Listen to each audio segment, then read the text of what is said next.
Good morning, good afternoon, and good evening, everybody. Whatever time of the day you are joining us and wherever you're from, welcome to Beowulf Builders once again. Been asked a question by Cam, G'day Camo.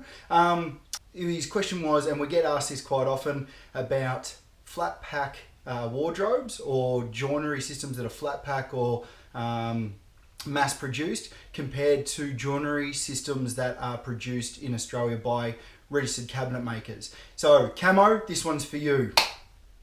Over here what we've got is an existing joinery system. It had doors on it all the way through, and what's happened with this is the doors didn't work. This is about 2 years old. Doors didn't work.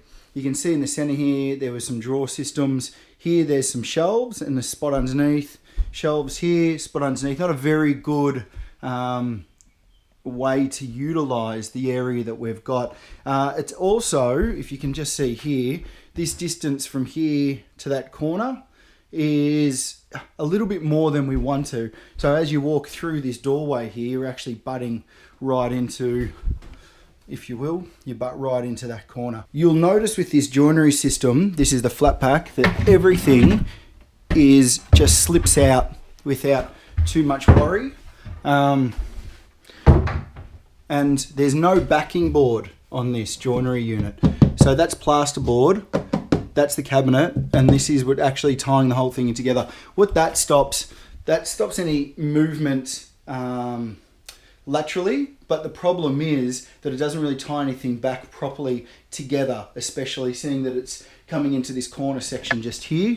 So what we want to do when we put this new one in, you'll see the big difference between this unit, how it's freestanding and it's just kind of screwed in a couple of places. The next one that we put in is going to take up the entire whole wall system. I've just changed the view here so you can have a really good view. This is the whole cabinet over the whole wall. You can see, being a flat pack kitchen, that it's all modular.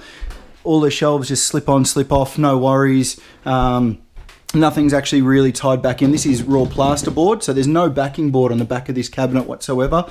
The drawer units didn't fit into place properly, so you need to make sure that when you get one of these units that it all fits in nicely and that you utilize all the space you've got. Again, you can see here that nothing's actually tied into the back system here, so this whole thing was just pulled straight out without any big problems.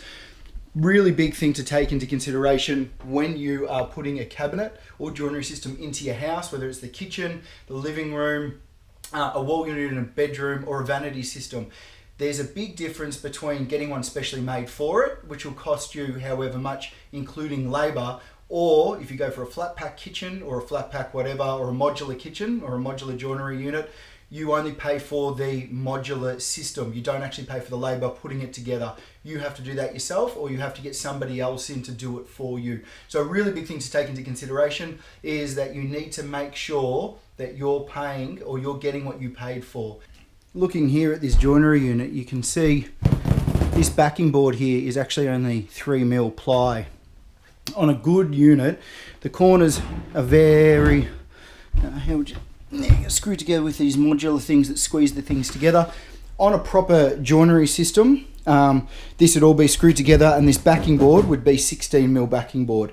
You can see here that really is a cheaper system. Here, these caps here are usually reserved for, let me just get this off, usually reserved for a screw, and what it is just tacked on, that's all.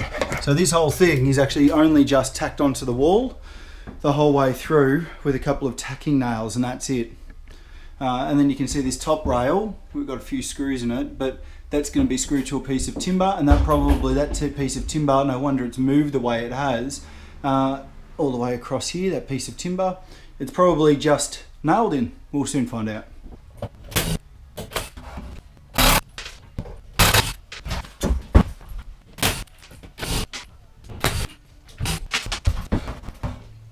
Quick trick here is that you unscrew both ends, leave the center screws in, so then you can just unscrew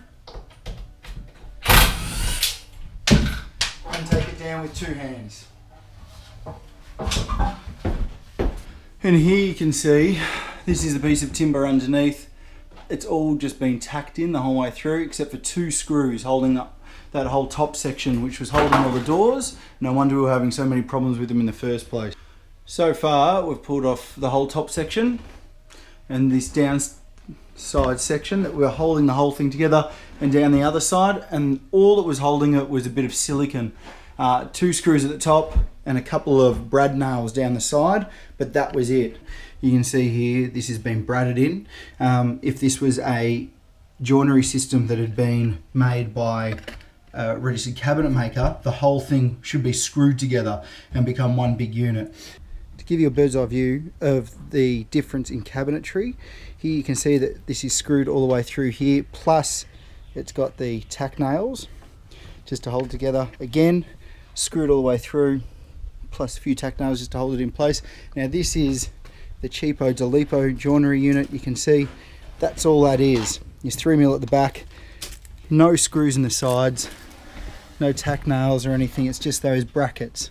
So that's what you're paying for in the joinery, is you either go for something that's been screwed together or something that's just got a couple of brackets and it's flat packed. But there's a big difference, and you'll see with the end product what we're looking at.